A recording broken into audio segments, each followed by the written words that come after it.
Having a good buttercream makes you a much better cake decorator. With Alpine, I was able to achieve buttercream that was almost like shaving cream, and you could pipe anything with it. I think it's bar none the best icing shortening on the market.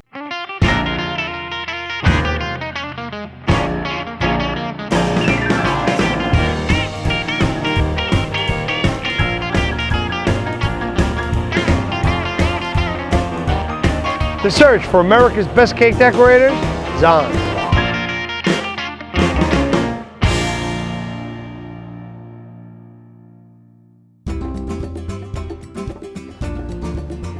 All right, here we go. Sheet cake. For the quarter sheet cake, I'm going to make a Arctic winter theme. The most difficult aspect of this challenge is that I'm not used to working that size. Quarter sheet cakes, they're very low. Our tiers are normally almost 5 inches high, so the fact that I have to work on a very low, 2-inch quarter sheet is a little tricky because it's aesthetically I'm not used to it. But I think I should have enough time to add all the details, the igloo, and some other winter accents to it. But we'll have to see because, again, I'm not used to working with that shape or size. The quarter sheet cake, I'm actually going to attempt to make a 3-dimensional couture pocketbook and do it in time, which is going to be tough.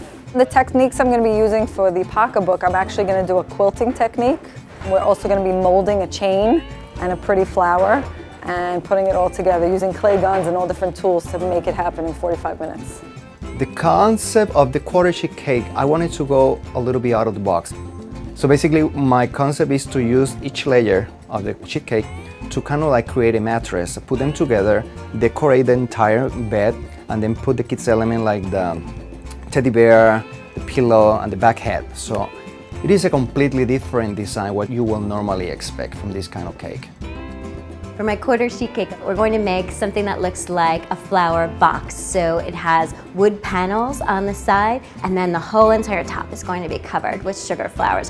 Hopefully, when we put it out on the table, it will just look like a box of flowers and almost not look like cake. When you're working with buttercream, it's super important to be able to have the time to be able to get it so that it's cold. The buttercream will firm up and then you don't have to worry about the cake going from side to side. So once it's cold, then you can continue to press against it and stack it. But if it's not cold, things just have a tendency to fall apart. No one would think you get a workout by rolling out fondant. The most challenging thing, since it's a pretty tall cake, I think would be getting the fondant on in one piece. It's pretty important to try to get it on one piece because otherwise it'll take much longer if I piece it together. And it's a pretty tall cake, so I think in this challenge that would be the hardest part. I don't know how the heck I measured wrong. Looks a little short, so I did not measure correctly. Isn't that fabulous? I basically cut my fondant 1/4 inch shy on each side. I have to cover it up somehow, and I think the best way is to cover it by using a border to kind of outline the pocketbook. Square cakes are harder to cover just because you have the corner element here. The igloo, definitely, this is taking longer than I thought, but I should be able to finish what I want to do in the next 15 minutes. I will use all the time for this one. As a decorator, you absolutely need to be able to complete tedious work or else you're in the wrong business. But the easiest way to complete all the challenges and everything that you have to do every cake, it's all about preparation. One of the biggest problems that people have when they're rolling fondant is that they start rolling fondant all over the place. And I think it's really important to roll the fondant keeping the shape of the cake that you're working with, because you have to keep an eye on the amount of fondant that you're using, because if you're rolling fondant out of shape and you're going to cover a square cake and the fondant is kind of like in a round shape, you're probably going to end up needing more fondant, and it was your fault because you roll it out in the wrong shape. For me to get used to work with fondant and make sure it looks really good, it took me a couple of years. So you have to be exposed to different scenarios, situations, problems, issues. In making sugar flowers, I like to make them where they're white. They're made from white gum paste, and then dust on the petal dust. So it just gives it a lot more interest, a lot more depth of color because we can mix and match the colors. It is like just a nice, pretty look. Nothing is ever one solid color. So when you look at flowers, when you look at them in nature, there's always multiple tones going on. Even if a flower is white, there are, little shades. There might be a tiny bit of yellow. You can see a tiny bit of green that you can see. So we always like to blend the colors just so it's never one solid color, and it just looks too flat in that case. I actually am proud that I have a chain mold that I came up with and also a flower mold. And I also have some extracts that I'm very happy about. I developed these products just because they weren't on the market and I saw a need for it and it just didn't exist. And it's all because I did a cake for my niece. It took too much time and I said, I gotta think of a way to make it easier for, everybody to do this. And I came up with this idea. See, right now I'm doing this by eye because of the time. If I have 5 hours, I would probably measure everything, but I trust in my work.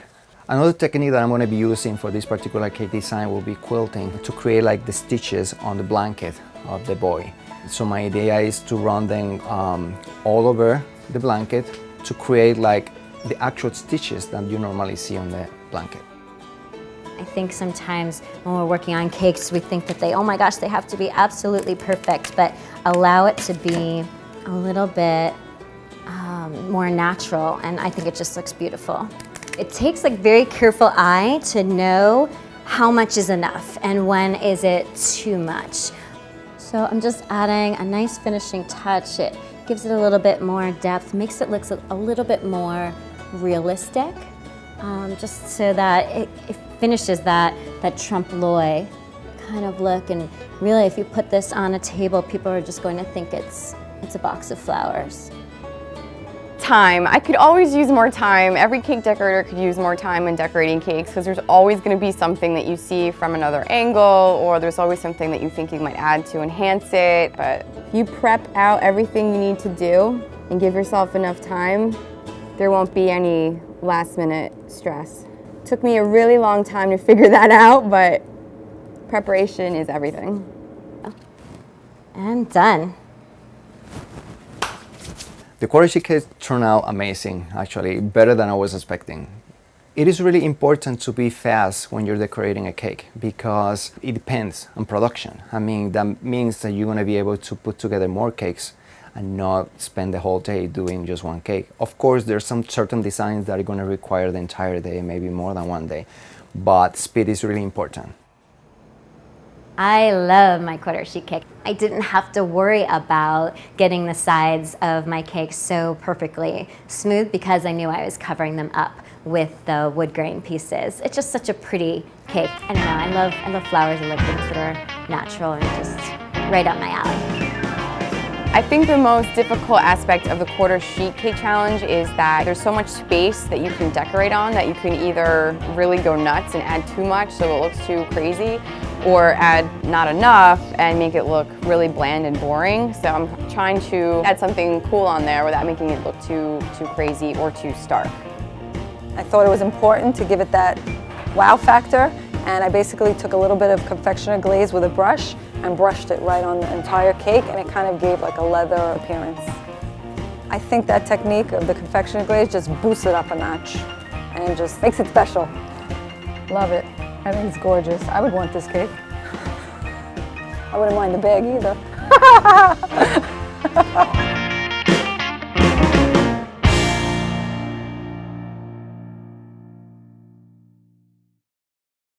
We've been using BBS in the bakery from before I was even born.